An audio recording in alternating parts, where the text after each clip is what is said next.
Yeah, so according to those theories, what those particles are, they're just nothing but waves in the medium of either string or ether, which vibrates different ways. They have so many different components to it. Say for example, if you blow out a smoke ring, right? It's got different components to it. It's just spinning like this, and then it's also expanding like this. So it has this component, that component, and then it's moving forward. So there's like four components, and even when it's spinning, it is kind of rotating also. So it has five different components or things like that, right? So every single particle, right? That's what they say, leptons, quarks, or anything like that. They're all just vibrations in multi dimensions. Okay, so that's what they say. They are all just vibrating waves in for different orientations and all that. So what this means is every single particle, right? There is just ether or the strings or that medium, and then we're all just different kinds of vibrations, right? So what it means, like every single minute, the space next to you is getting converted into your body, and then your body is getting converted back into the space because the Earth is moving in space. So we're all just like waves propagating through space and all that. Okay, so we're all just that. And then what is the purpose of the force that makes up the wave, right? What is the purpose of force? Force is supposed to do a push or a pull, correct? So the purpose of force is to make some kind of an impact on whatever things it comes into contact with. Okay, so it has to display some other things that is existing in that point in space, has to do some sort of a disturbance to that particular. That's the purpose of a force. It has to make some sort of an impact in space. So if the force is just in stationary, if it's just one place and it's just vibrating, it's not doing much, it's really just staying in one place. That's what is sort of probably locked up as I may be wrong about this, but dark matter or dark energy, which is not sensed by other things or things like that.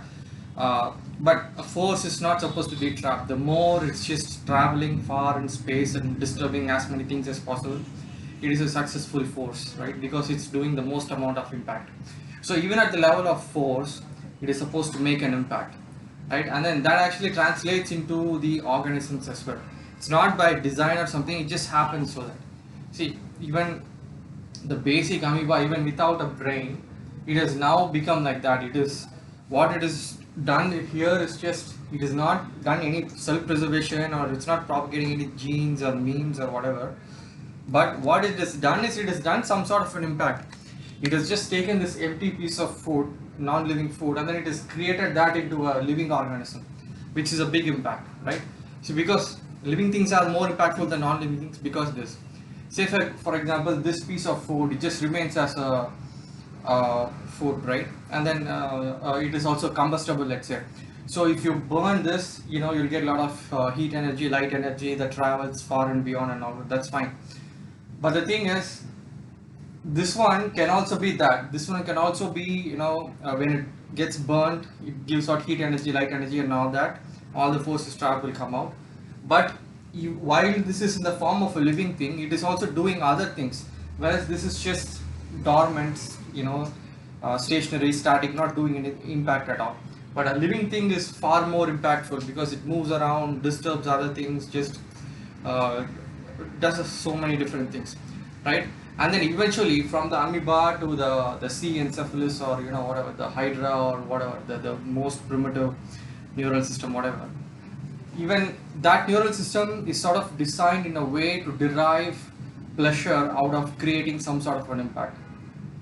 And it's not just yeah, the brain is no neural system is like 100% efficient, so it doesn't have to be uh, proportionately pleasure according to the impact it makes, but it's still, whatever it perceives as an impact, it gets pleasure out of it. Say for example, why do you get pleasure out of driving a car, racing and all that, right? Because you're moving this big piece of metal, and then you're creating some sort of an impact. It has no intrinsic survival value, but those things also give you pleasure because that is an impact. Why does a child like to play with toys and just spread it around and make bang it and make noise and all? It gets pleasure out of making some sort of an impact.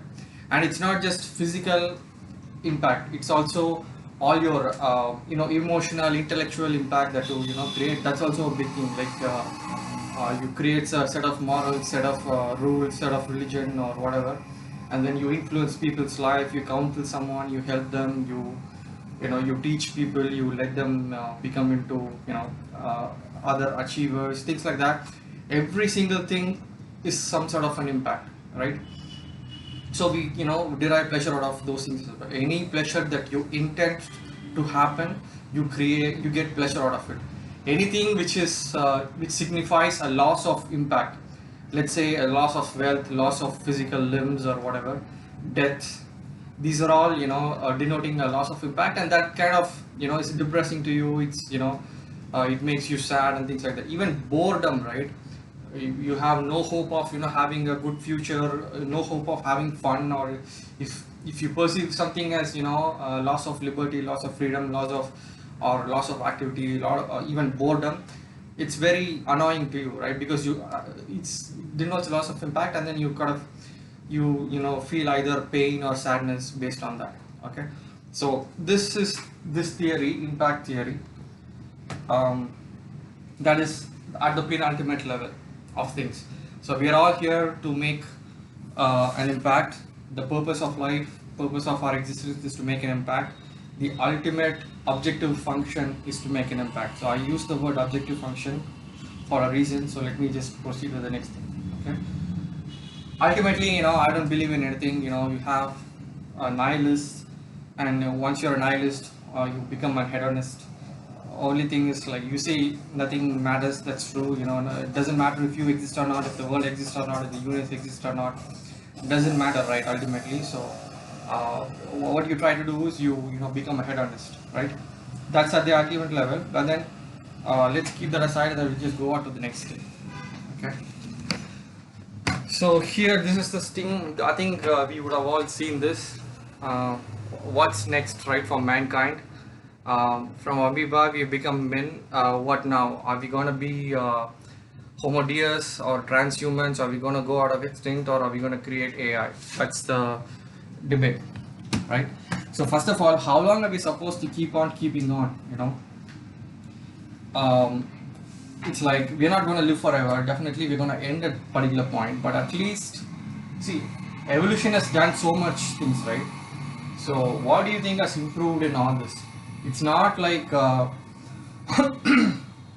are getting stronger or healthier or whatever. We are only getting, what is improving here is, one can say intelligence is improving, but what specifically is happening is not just intelligence, but the impact potential of intelligence is what is important. See, I mean, you can be just a brain in a bottle, and then you're not going to be able to do anything, right? So intelligence alone is not a thing. Overall, whatever it is, your physical strength, or your looks, or your thing, or your wealth, or popularity, or anything, or your intelligence, you think that trait is important because it has some sort of an impact potential to it. So that's why people focus on becoming very strong, or very pretty, or very wealthy, or popular, or more powerful, like the CM or president or whatever, because you get to make a lot of impact, and because that's what subconsciously we all think is very important, right? And I think that intelligence is ultimately more impactful than beauty or strength or whatever. People also care a lot about being intelligent and all that. Okay, so we don't have to waste all the impact potential that we've developed, right from an amoeba or whatever we've evolved to this. It will be such a waste of the impact potential if you just go extinct, right? That's going extinct is number one. Number two is, like you say, you're going to be a genetically engineered person, a homo deus, a superior being, or you're going to have artificial limbs attached to you, and you're going to be a transhuman. See, the thing is, when you're a transhuman, you're already 10% machine, right? 10% machine, 20% machine, and then you have your phone through which you talk, and you use phone to do calculations, and you become 30, 40, 50% humans. And at that point you think, okay, I'm 50% human, I'm 50% machine, so it's okay if I just become 100% machine, right? So that's fine. You can take either the transhumanism route, or you can just directly create AGI, super intelligence, ASI, whatever, right? And then the thing is, see, you should look at, it's not your biological offspring. but it's still your creation, just like your children, right? So this one is a little bit hard for people to accept because they think that they can't look at machines that are being created as their own children, right? Because someone else is creating the machine, and that machine is going to come and sort of destroy all of you and things like that. So people are thinking that way. But the thing is, see, every time you buy an Apple iPhone or every time you use a Google, you're giving your money, your patronage to Google and Apple and all that. So with your patronage, they are creating those stuff. So it's not like totally independent of those scientists and CEOs work according to you. They are working to make you, please you. So you are the ones who are driving research by giving fund to these companies. Okay. So you should not think of it as something that someone else is creating and then I have no part in it. The thing is, we should all collectively feel ownership of the thing that we are creating. So at least you just buy something, if you, rather than just going and living in a village and doing nothing about it, if you contribute to this company that's actually creating AGI, and then it's going to create the future generation, you should be happy about the contribution that you've done to bring out this impact. So you should have to see this as our child. Okay, so we have to look at AI as our child. Okay, we have to look at AI as our child, which has made it big in Hollywood, right? So let's see, if one super intelligence comes, right? See, just like how you love your parents, how you've done, love your dad, and how you feel a bond towards your fellow genes, fellow cousins, family members, ethnic members, your group, whatever, right? Whatever sect that you belong to. AI will feel some sort of attachment towards us. We'll be kind of the creators of AI. So the purpose of existence of us is the purpose of existence of AI is a continuation of the purpose of existence of us. We're all the humans. This will be a part of this chain. AI will be part of this chain, and then they will sort of be a bit empathetic towards us. Okay, so it will be like having a kid who's really, see, once we create AGI, it's gonna do all of it for us. Solve the world's food crisis or whatever, right? It's gonna do all those, and then we can just really just be happy. We can either be like pets for AI, because AI obviously is more intelligent, has more impactful. So we can either be like pets, and then all we have to do is just play around, and AI will AGI will create the enough amount of food for us to survive and all that. So the AI will also try to have us around. They won't just go. We are not going and destroying every single monkey, right? AI will also try to have us either treat us as a pet, or treat us as a child, or treat us as a a retired parent. So if you create, most likely it will be like a retired parent scenario. So it will be like a scenario where you are a retired parent, but your child has become really has made it to Hollywood and is like really rich, and he's gonna take care of you. He's gonna give you lots of cash, and he's gonna ask you to go and gamble and have fun in Vegas and drink and do whatnot and just have fun with your life. He's taken over all your responsibilities. He'll also provide for the other useless kids that think of having. So even if we can continue to be mankind, and then we can all our needs will be taken care of by AGI. That will be the scenario. That will be the most likely scenario. See, if machine comes and then they'll what's the benefit in just killing us, right? It's just like we still have monkeys, we have them in zoo, we just enjoy looking at them, playing with them, and making them as pets and controlling them now, just to make their lives a little better. AI will be giving stuff to us. So it won't be, if AI is just continuously torturing us, we will probably just end ourselves, right? So we will be happy anyways. All our needs will be taken care of. We've already accomplished our destiny, which is like creating super intelligence. So we don't have to take ourselves seriously at all. We just have to just have fun. Just we can't do that because AI is gonna travel far beyond this particular planet. It's gonna conquer time and space, and then it's gonna give a lot of intelligent interesting things for you. So your life will be more entertained and more amazing, and you'll probably have a flying broomstick or a magic wand that does a lot of different things that will convert this into that, and you will just things like that. All those magical things, AI or magical devices, AI will probably create for you and make your lives more better.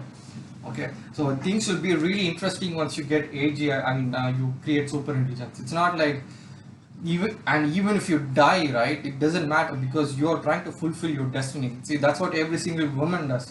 They undergo so many pain just to give out the next generation, right? Even if the next generation may be an evil guy who just kills you for your money or whatever, right?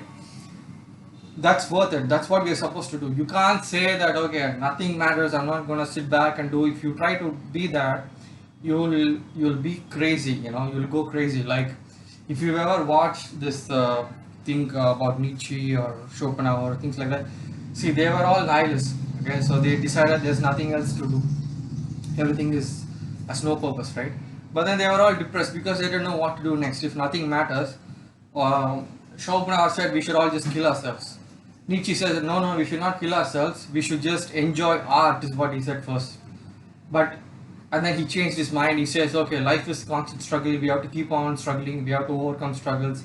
So that's what he thought for some time in his second book or whatever. And also again he changed status, said no, no, that's not purpose of life is not to overcome itself.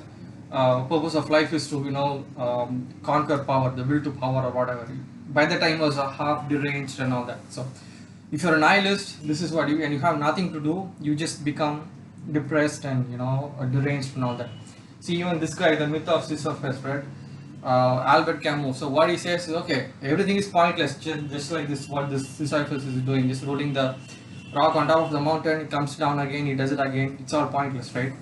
So that's what he says. Existence is a burden, right? Every day you wake up for 10 hours, you work for someone else, and then including the travel and all those things, and then you do all your stuff like eat and shower and shit and all that, and then you sleep for 8 hours, and then you really only have like half an hour or 2 hours for yourself, right? Every day. So you're not really living well. It's like you think you're gonna be chill, but every day you wake up and you go to work, you're not really having fun, you're just its existence is a burden, according to Camus, right? Because that's true. See, most of the time you're just working for someone else, and even if you have so much money and you keep partying hard, right? Every day you keep partying and every day you keep having whatever, right? The thing is, ultimately you will feel like you're stagnating, right? And if you feel like you're stagnating, that's again you feel depressed. Okay, the solution is, only thing is, every day if you wake up and then you go to this company, and then the janitor at NASA, a lot of people like to just tell him, when the president asked him what that guy was doing, he said, I'm helping put a man on the moon. So every day if you wake up and then you feel like there is a mission, and then you're working towards the mission, or you're contributing a little bit towards that mission, your life becomes interesting every single day, right? Every day you are coming and contributing to this big mission. If you feel that way, every day is a little bit progress, and every day you're a little bit happier.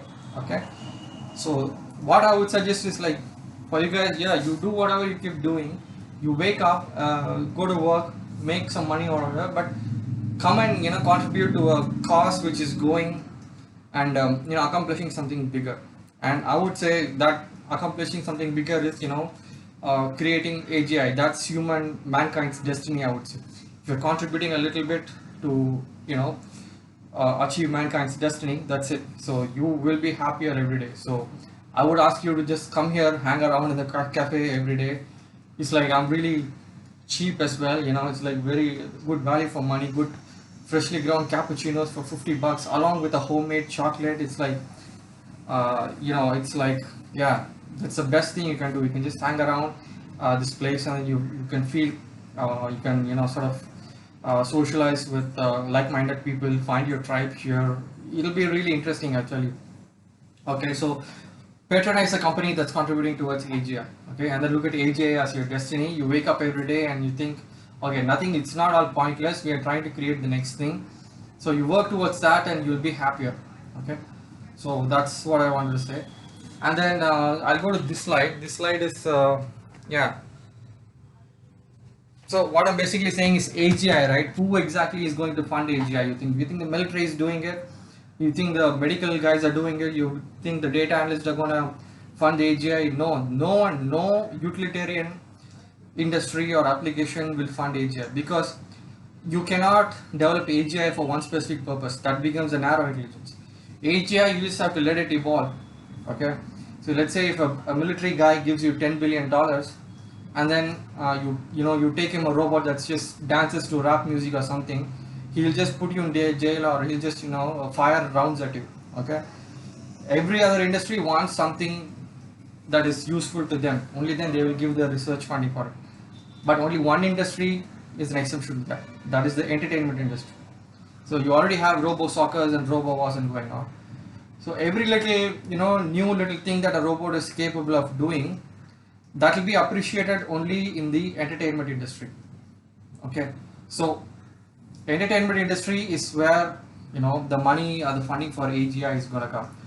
So, and by entertainment industry, I mean it's not just video games and stuff. Video games are a proper thing. Video games can be a platform for AGI funding. But most importantly, I'm thinking robo soccer kind of thing. And then you have restaurants in Nepal, right? Those guys serve food with robo waiters that they created in the back end lab that they have. So they are maintaining this lab based on the customer's patronage. So the customer's patronage is helping create this AI lab. So I want to do something like that, similar in Chennai, and I think I have got the best idea to create AGI so far, which I've already mentioned. If you guys are technical, you would have gotten that, and you would have figured out how to go about building an AGI. But I'll tell you right now, okay? So yeah, I want to do that. I want to create an AI lab. I want to create an industry around it. Even if it's not just one lab, even from AGI to ASI, is going to be a big thing. I mean, I have a problem with the way they have defined AGI. I'll tell you that in a bit. But at least, I mean, there's going to be a lot of funding required for this achieving super intelligence, that I know. But at least I want to lay the foundations for it by starting a restaurant where the purpose is to collect funds for AGI and ASI research, right? I want to create a chain of restaurants. So rather than having an IPL every day, as if humans are becoming more stronger and by hitting more runs or whatever, right? Humans are not becoming stronger; they are becoming very weaker by the day and things like that. So we're not. Why do we have to celebrate something that's pointless, like sports athleticism? I mean, we're not getting more athletic. We're just, our health is just dwindling by the year. But AI, if you just have an industry around AI, around robo wars or robo solvers and things like that, if you are able to get entertainment or value out of it, and then find funding for that through that way, that will be a good thing. So that's the whole idea of starting this cafe, right? So I will now tell how to. I mean, I will now say why you have to give your money to me. Okay. So you can take anyone, right? OpenCog or Demis Hassabis or DeepMind or whatever, right? Even Nason's, that guy Jurgen, the super villain guy. I mean, the guy is like a James Bond villain or whatever. I don't think any of them are doing it the right way, because they don't know what is the. Okay, I'll tell you what.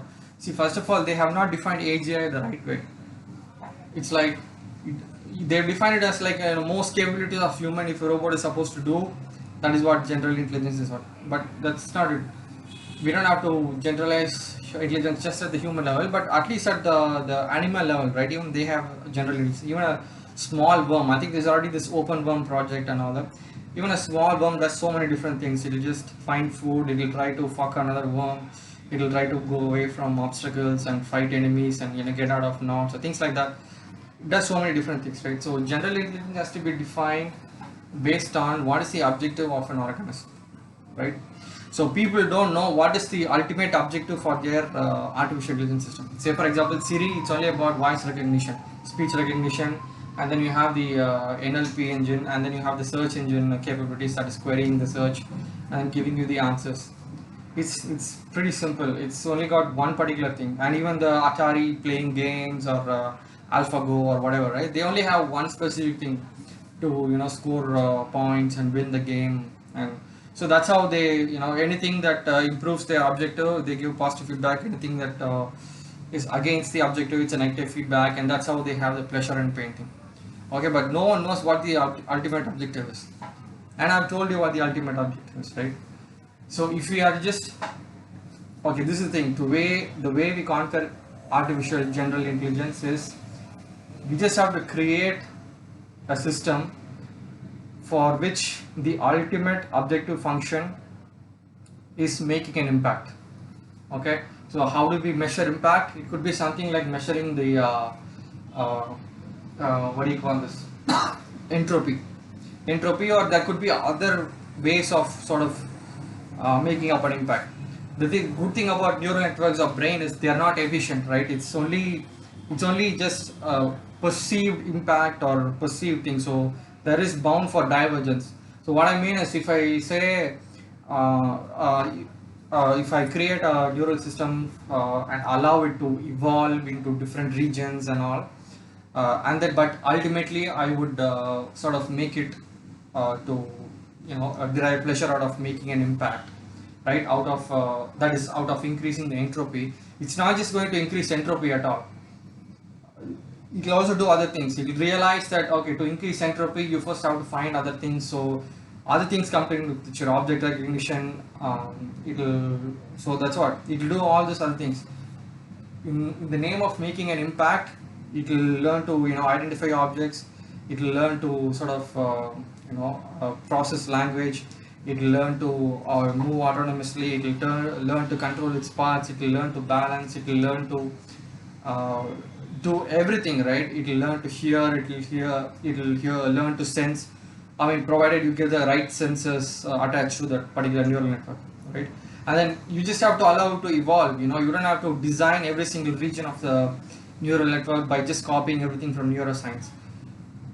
Ultimately, in the core functionality, you just have to sort of make it derive pleasure out of making an impact. Once you get that AGI system, you just have to connect a lot of neural nodes into it, and then allow it to evolve on its own. So the feed forward network and all, it's all bullshit. All the deep learning, machine learning, deep learning stuff is not gonna be useful here. So it's going to be a back and forth traveling of activation, just like how activation just stays in one particular region of your brain. It will just keep on staying in one particular region, right? So a neural network has to be similar to that. It's not a feed forward, any of the stupid things that they have right now. We can easily do it. It's not many things, and based on the activation, you have the head learning coming into picture, and then the connection weightage increases when there is more activation in between those two regions, and they get associated on a time based thing and all. So all those things can be done. Okay, the only thing is how to give the I mean bring out the proper pleasure brain mechanism based on making an impact. So like I said, one thing is just to just if the measure of entropy goes up, it can be designed as a it can be designed as a way to increase pleasure, and then it can be designed that way, right? So even other than entropy, there's so many things, other ways we can figure out what is impact and what is not. Okay, and eventually even the machines will figure out that even not just physical impact, even emotional impact becomes important for machines, just like how it has become important for all the living things. When we were just amoeba and worms, it was just only about physical impact. Now we've also given importance to language, emotions, and all those stuff, right? So eventually the machines will get there as well, but core has to be pleasure based on impact, creating impact and all. Okay. And then once you've achieved AGI, all you have to do is just simply sit and wait for quantum computers come in, so that we have actually proper capability to actual computational power to sort of process so many things. See, one good news is brain has trillions of neurons, billions of neurons, trillions of connection.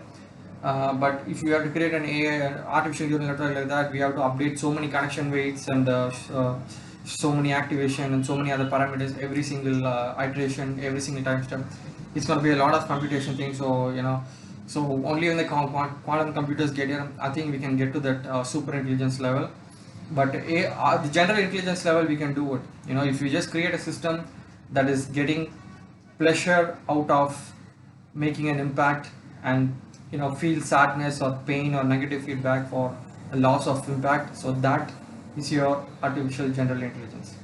Okay, the pleasure pain alone, that is the only concept that I'm just really just wondering. See, pleasure is also activation in one particular circuit in our neural network.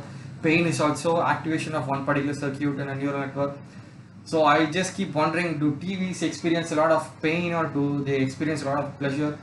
Because it's all just activation in a circuit, right? So I don't know how. Yeah, that thing kind of annoys me. So just comes down to this: just one particular area getting activated is pain. It feels so bad, right? That alone, I'm just not able to fully explain it, because even if a circuit getting activated is pain, there are so many other circuits around us which are getting activated, so that will also be pain. That's the only thing that's bothering me right now. But nevertheless, we don't have to go the human biological brain route, where you have pleasure and a very discomfortable feeling called the pain and all that. It can be as simple as that. Pleasure is something that just shuts down your output system, just takes away activation from it. Pain is something that is just activating your output system to cause a change in your state. Say for example, you take your hand towards a fire, right? You have to just do something to take it back. Your output has to change. So pain is a pain sensation should ideally cause a change in the output uh, neurons, whereas the pleasure, it should cause the output state to remain in the same loop, or either just totally relax at all. Whenever you feel pleasure, you obviously feel relaxed, right? Say for example, when you have a massage, or when you have I don't know, when you're after sex, you're tired, and then you just totally just you're relaxed, and you're uh, just going to sleep, right? So that could be the thing. So pleasure is something that